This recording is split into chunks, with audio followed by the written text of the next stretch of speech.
far as who I've been in touch with, to be honest, not very many. I've just kind of used I'm the very sorry, but she just doesn't let us record, so I have to give her to Lera, but she will be back later.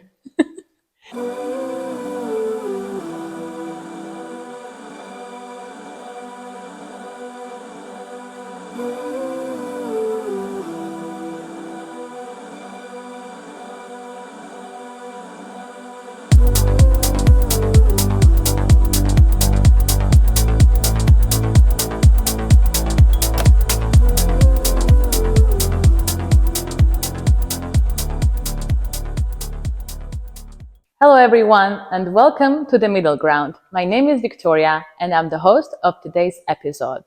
We put a lot of energy and time making the show happen for you. So we would really encourage you and ask you to subscribe to our YouTube channel and our social media platforms. Your support matters a lot. Today, we have a very important guest that I'm sure history nerds in Brussels would probably recognize. Saim Saeed is a Brussels-based journalist with roots from Pakistan and a life built in Belgium. Beyond his tax reporting in Bloomberg, he has founded a project called Walking History Brussels. The project itself aims to represent Brussels not as the capital of Europe, but as a living city, a living archive with a history touching upon topics such as identity, migration, and religion. Sam is very passionate about making history accessible for everyone. So today, he will share one of the most important stories. Welcome, Sam. Thank you very much for being our guest on The Middle Ground. Thank you very much for having me. You are not the first journalist that we have had on this couch. But when my friends told me about you and what you're doing with Walking History Brussels, that sounded very interesting. And I got very curious about your background. A Pakistani immigrant who is organizing these tours for tourists and for locals alike to teach the history of Brussels. How did you even come up with this idea? I think it's part of my own migration story in a way, and I think I was initially just very curious about the place that I've moved to, the place that I'm calling home, and I realized that inserting myself into a debate that's already kind of difficult and awkward for people, without that kind of context, it kind of created a space for me to explore it on my own. And I think as part of that experience, you lose a part of yourself when you move somewhere. But this was kind of a way to gain a part of myself into the place that I moved. And then I realized that for Belgians, many of them, this history is a difficult one, and an awkward one, a shameful one, and a lot of them would rather just not know about it. And especially for people who move here, then it becomes harder to access it. And so for me, part of it was just to try to tell people that, there's this idea that we have of what Europe is like, and, a lot of it is emphasized by state curriculum, by institutions, by politicians. But there's a more shameful side to what being European or being Belgian means, and there's traces of it all over the city. All you have to do is just look. And so my idea was to just try to make people look and see a bit more of Belgium than they might either expect or know about. You mentioned during our conversation earlier that you would like to hear about things that people are ashamed of rather than about stories that they are proud of.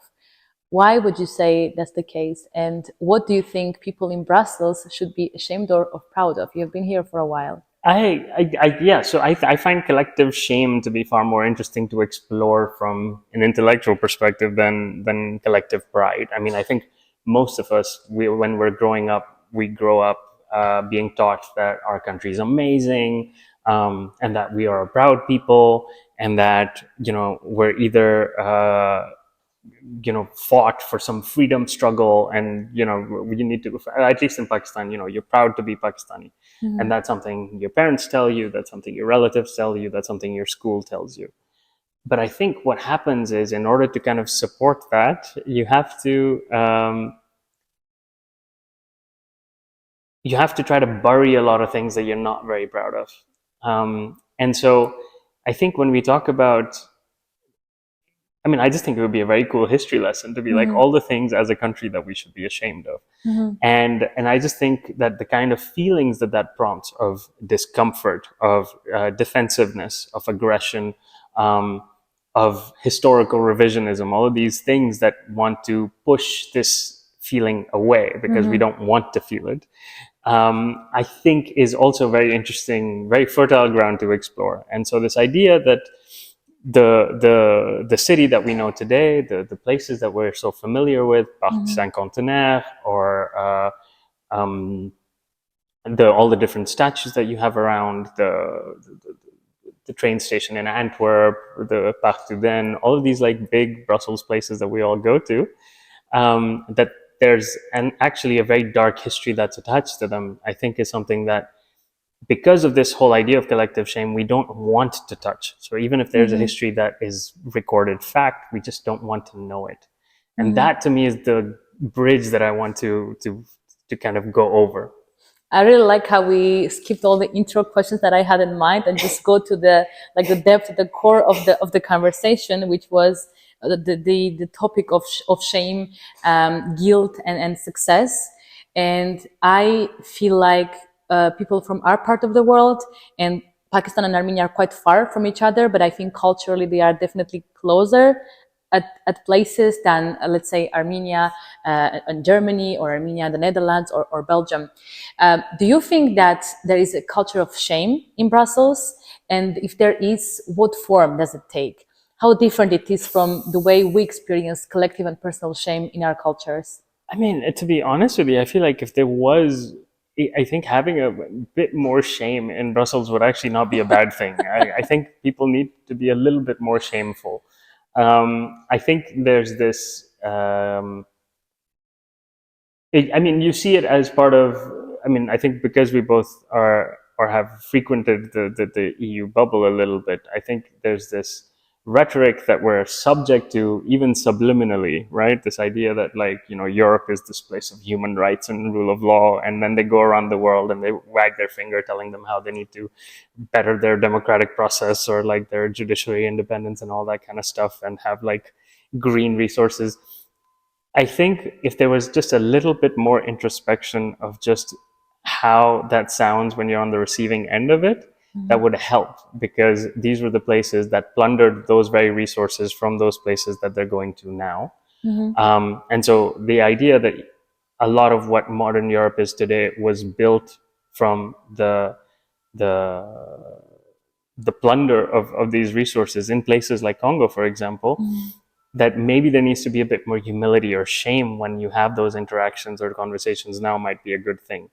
In Pakistan, to answer the second part of your question, shame is a very powerful tool that controls society. And in fact, a very, very good book about Pakistan by Salman Rushdie is called Shame, because I think that's kind of what he picked up as well, because it is the sort of go-to tool for social control. It orders life and your behavior in such a way that it's very difficult to kind of free yourself from. And so from coming from a place where you're supposed to feel ashamed about everything to coming to a place where you're not supposed to feel any shame at all, I think was a bit of a transition. And to cite the name of this podcast, I think a good middle ground would probably be to be ashamed of some of the things that people have done here, but maybe not too much.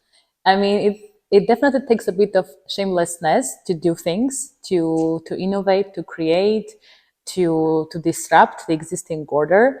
But you're right, because I also, in the library that you will see behind, I also have a lot of books from my part of the world, from Armenia, from Turkey as well, some authors, and a lot of them are actually discussing quite significantly the concept of honor, success, and shame. And you mentioned once that you're living the Pakistani dream. Yeah. What is the Pakistani dream? The Pakistani dream is getting a European passport. The Pakistani dream is leaving Pakistan and having your parents brag about you to their friends about how their son or their daughter has gotten that European or American passport and is living the life. Do your parents brag about you to the neighbors and yes, the aunties? They do, very, very much, exactly. So that's the Pakistani dream. I was fortunate enough to be able to leave, and to stay here, although that wasn't a very easy process. And I mean, I think given how difficult Pakistan is as a place to live or a place to thrive, I think most people are just focusing on survival. And then when survival is your main motive, it kind of removes all those other aspects of life that you can enjoy. And and so to be able to live a more fulfilling life, I think for me was my motivation. But I think there's a more sort of by the book idea that, okay, well, you're not going to be earning the kind of money you want to in Pakistan, so that's why you need to go. You're not going to be able to live the life. Or for a lot of people, not myself, there's also this question of their children, when it comes to, well, what kind of life do you want for your children to live? And that's where I think the West ends up becoming a lot more inviting. And do you feel like people in Brussels, or you lived in London as well, are ever questioning, either publicly or in their heads, what are you doing here? I think I get that question a lot. Not in a, I don't think it's been hostile enough for people to be upset by my presence, but I think more puzzled. Because I think my story is one that is fairly unique. Because I am not European, or at least wasn't up until very recently. I have no roots in Europe. I didn't grow up anywhere near Europe. And so how did I get here? And I think because there are so few people like me in this bubble, that's why the question becomes odd. Because if there was enough Pakistanis that were, in the institutions or in public affairs or in the NGOs or in journalism, then surely that I think people will be a bit less surprised. But I think I get put in two categories, and neither of them are particularly fun for me to respond to. The first is people think I must be of immense privilege. Either I grew up in the UK or in the States, or I must have like multiple passports, or one time I've been asked, oh, are you a prince? Because surely it is the aristocracy of Pakistan that can afford you the kind of lifestyle where you can come here. If you were a If you prince, have. would you tell us? I wish I was. Blink twice if I you are. wish I wish I was. I'd put it on my business card and everything. But unfortunately, no. I don't think I'm anywhere close to royalty.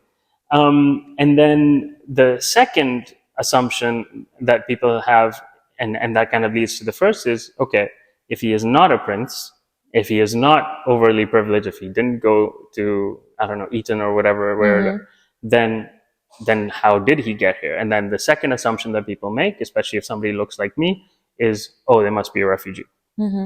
But then they listen to my accent and they're like, okay, if he didn't come on a boat, and if he didn't go, if his parents didn't fly him on a private jet here, then what the hell? How did they end up here? Yeah, and I think the honest answer is I took opportunities that were available to me at any point, and then just kind of figured it out from there. So I, as a Pakistani, I mean, we can talk about this later if you like, but I ended up going to India for boarding school, which is a weird thing. But that was an opportunity that I got. I got a scholarship to go, and I went. From there, I had an opportunity to go to the States for my undergrad. I took it. Somebody paid for it. I was very grateful. Then I was working in Pakistan as a journalist. That wasn't working out, but I got an opportunity to do a master's in Oxford. So I had a chance to go, and I went. You still were quite close to Eton, though. Well, I mean, the big difference is my parents didn't pay for it, for any of it. And from there, it's like, okay, well, I don't want to go back to Pakistan. What opportunities do I have? And then I got an internship in Brussels, and so that's when I came here.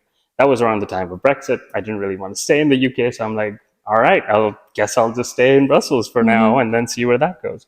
So at no point was there a plan. At no point was there a mission. There was no, I didn't know anything about Brussels up until I got here.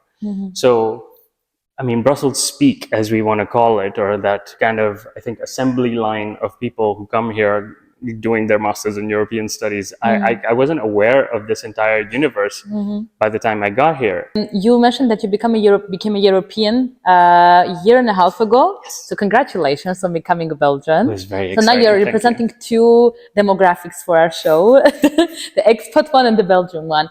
First, share with me your feelings. How did you feel like when you actually became Belgian? I think relief more than anything else. I think the process to becoming Belgian was very stressful. And I think, I don't know whether you have this feeling, but for me, as long as I wasn't, it always felt very like somebody could take it away. It wasn't up to you whether to stay here. It was up to somebody else. And at any point they could decide, no, you don't need to, we don't want you here anymore. So I think once I got the citizenship, it's like, okay, I'm here in a way that I cannot be kicked out. And I think one of the unfortunate realities that we live in is this very kind of anti-migrant atmosphere that tends to be greater and greater. And for somebody that looks like me, it's particularly vulnerable because I am precisely the kind of person that they don't want here. And so it just kind of felt something that I could hold on to, and something that I'm not willing to let go of. You know, like, over my dead body, am I going to give up this passport now? So it was mostly relief, and just and to know that, like, I'm not going to be in line for, like, to get this visa renewal, which you don't know whether it's going to happen or not, and you just kind of have to show up every time, and it's just stressful. Both Valeria and I are looking forward to that day when we'll also experience relief. I will celebrate with you. Because we have been also here for a while and we feel like we have integrated quite well and we love this city quite a lot. But yeah, that's for a later episode in 2027 or 2026. Who knows? We can celebrate together if this goes well. But one big part of integrating into a society and becoming Belgian or French or German is also you tell a certain story to yourself and to others about yourself. All these like difficult moments, what you have experienced, the rejection, the complications, the bureaucracy. Do you feel like when you become or when one becomes a citizen, at some point, all of this just doesn't matter anymore? Do you feel like your story about yourself will change years on from now when you are already Belgian, or you will keep hanging on to that part of you that has gone through this like decade of transformation to become Belgian? That's a really good question. I think there's a guilt that's associated with forgetting, because on paper, yeah, of course I'll forget because I never have to show up on those for those appointments at like 7:30 in the morning with like a stack of documents, and then somebody behind like a glass window telling you, oh, you don't have the right one, and you need to get like another translation that's again notarized with somebody else. Like, so those nightmares I will not have anymore. So there will be distant memories by definition. But I think the other issue is it is also difficult to accept the privilege that grants you. And that's where the guilt comes in, because I have gotten to a point where I don't have to deal with any of those things anymore. But there's millions of people who do, and there's millions of people who might not get to that other side like I have. And so I think perhaps there's a part of me that wants to still relate with the struggle, to be like, dude, I know, man, like, I know how hard it is. But of course, the longer that I'm away from having that actual struggle, the more it's difficult for me to relate to those people who still have to stand in line with that stack of documents and still have an officer that says no. So I think on the very basis of it, I'm quite grateful that I have that privilege. But on the other, it is, again, I think, difficult to accept that new reality because it's so different from the reality from which you come. I want to go back to your project because we didn't talk about it much.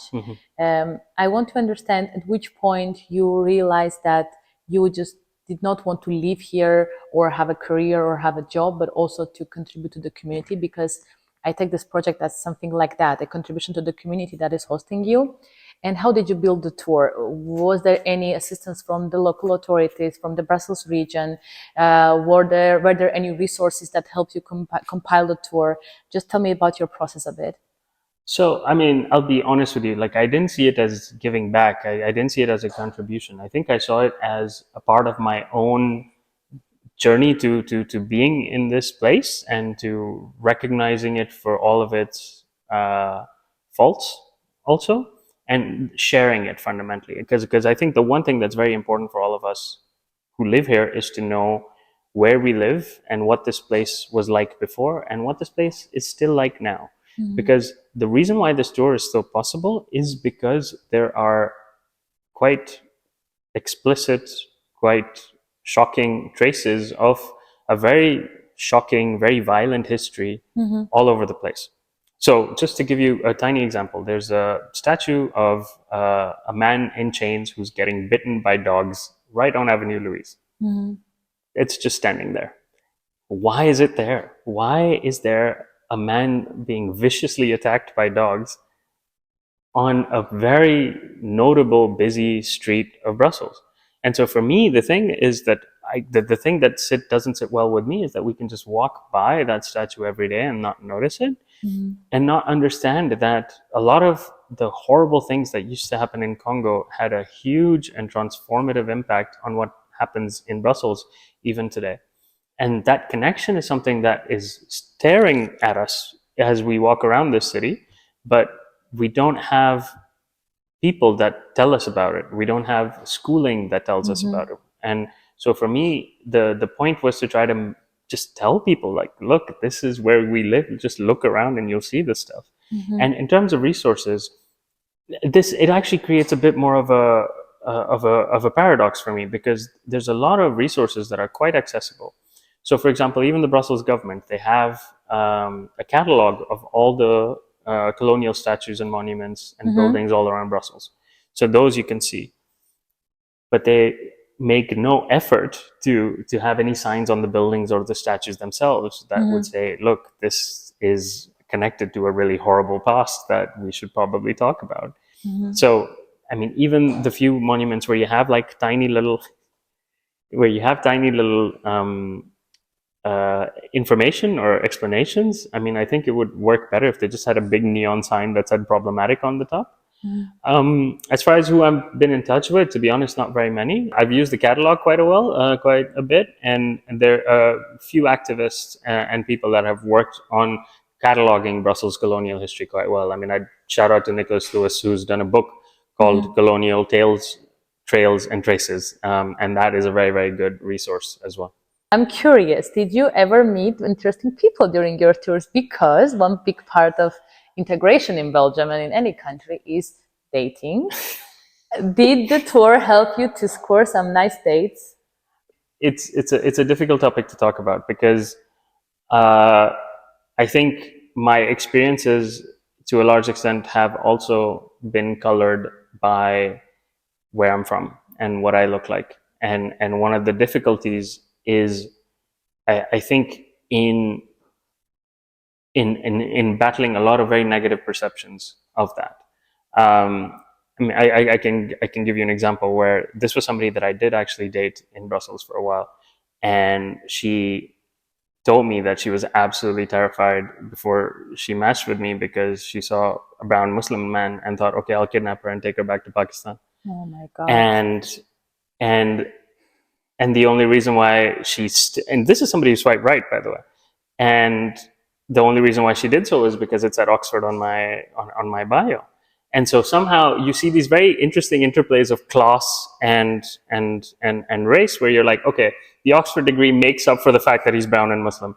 But it is actually so painfully ridiculous that in 2025, in a very progressive city like Brussels, you and people of color have to go through this. Yeah, it's tricky. It genuinely is, and I think one of the issues that you have with integration is that the only way to be accepted, in at least that's what I've experienced, is to kind of let go or to pretend like essentially you're not that brown Muslim man. And so sometimes I feel like I've kind of over integrated, and maybe to de-integrate might be a bit useful, to kind of just claim that part of my identity which I feel like I've had to let go, like basic stuff, like what I wear, for example, what I would wear in Pakistan is not what I wear here, simply because I've gotten comments where I've done that and people go like, oh, that's so ethnic. And so those are the kind of things which you don't want. I kind of feel like, okay, the fact that I had to give up so many things, like, and more, even very intuitive things like an accent, for example. You feel like, okay, if that's the only way to be accepted, then that's really sad. I think a very sad state of affairs. You have a very ambitious career. You worked for two big newsrooms and I'm currently working as a journalist as well for Bloomberg. And at the same time, you, of course, want to have a fulfilling life and find belonging. Saim, how do you find your middle ground? I find my middle ground, frankly, by the tours, because it's one way of having a conversation about different things that I feel very strongly about, which I don't do generally from Monday to Friday. We have a question from our former guest. It's a tradition of ours, Tom Moylan. You probably know him or heard about him, heard of him. So Tom asked, what is something that you believe to be true, but you cannot prove? Something that I believe to be true that I cannot prove is probably an afterlife. And I don't mean that in a religious form. I just think that there's another adventure that happens. I don't think it just ends. I think there's another form or another planet or another reality in which we'll inhabit once we leave this one. I think that's an exciting prospect. Will the bad guys be punished in the afterlife? No, I don't think so. I don't think there's divine justice. I just think that it doesn't stop there. I think there's more to look forward to. You don't think that there is divine justice? No, unfortunately. It's a very sad realization to have. I deal with sad realizations all the time. What would be your question to our next guest? Their favorite Belgian. Oh, that's a good one. I'm looking forward to asking our next guest. Sam, it's time for our last segment. It's called Rapid Fire Questions. So let's go. What's the one non-EU place you go to feel like you're escaping the bubble? There's an Afghan restaurant close to the canal that's called Pathan Restaurant. Now, this is a very particular kind of cuisine that you have in Pakistan by Pashtun people, and the fact that I can find this very narrow little place in Brussels that reminds me a little bit of home. That's wonderful, and we should absolutely try that one. You let me know later. Try the chapli kebabs. One Belgian dish everybody should try.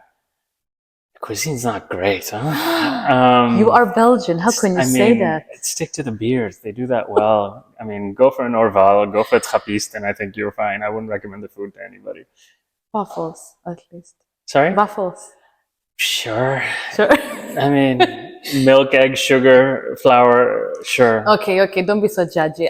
They will take away your passport, Simon. You just got it. If you could redesign one part of Brussels experience to make life easier, what that would be? I think I wish there were. I'm worried about it being less safe than it was before, and I think that for a long time I really pressed people to be like, look, it's not as bad as people think. I think there's a lot of fear around Molenbeek, for example, and it's really great. But I do think over the past couple of years, at least, there are neighborhoods where even me as a brown man, I'm like, this is not great. I wish people could work a bit harder to make it safer for people. So if there were people in the government, they would probably work. Yes, that's also part of it. Yeah, exactly. So, I mean, dysfunction, I think, is something that you do see, and I think we experience every day. If Brussels was an animal, what kind of animal would it be? I think it would be like a rescue dog. Aww. Because I think they're very cute and they're very lovable, but also traumatized, and also a bit wild. So I think, the city just needs a bit of love. The best cultural institution in Brussels? I think there's a very, very nice theater space called Atelier 210 in Achterbeek, and they have these really, really cool blackout concerts once a month, which I would recommend, and they're completely for free. And they switch the lights off in the theater, and you just listen to this record, and it's fantastic. Oh, that's a beautiful experience, and I'm glad that every guest brings something new with them. First place you take your friends or family to show that Brussels is cool? There's a very nice bar near Saint-Géry that's called Bison, and that's very, very cool. And it's run by these two old Brusselaars, and they're really into music, and it's a really hip bar. It's also a good date spot. So I would recommend. Okay, good to know. I mean, tell the man, not me. What is your favorite lunch or coffee spot in Brussels? Um, so favorite lunch or coffee spot. It's very easy to escape to because it's in Saint Jos, and so you just walk 5-10 minutes, and it's really nice because all the bubble people disappear, and it's just me and the Arabs, and it's a kebab place. Kebab place. Oh, we love kebab. I mean, kebab There we region, go. kebab Europe. And last question, your favorite author? Um, his name is V.S. Naipaul. He died a few years ago. He is from Trinidad and but moved to the UK, and his whole sort of thing is post-colonialism, what it's like to move from a colony to the metropole, and these issues of shame and dignity and self-criticism, because he talked a lot about his own society and what's wrong with it, but also the places where he lives and the people that he talks to. Okay. It's yeah. Thank you so Stuff. much for sharing all of these nice tips, this information, for sharing your story and your thoughts. It's probably very different from what you do at work, talking about taxes and finances. Slightly. But we were very happy to hear your story as well. And thank you very much for staying. If you are stayed till the end of the video, we really appreciate that. Please don't forget to subscribe. It's really, really important for us. I wish you all a lovely morning, evening, weekend, no matter when you are watching this. And I tell you, see you next week. Bye-bye.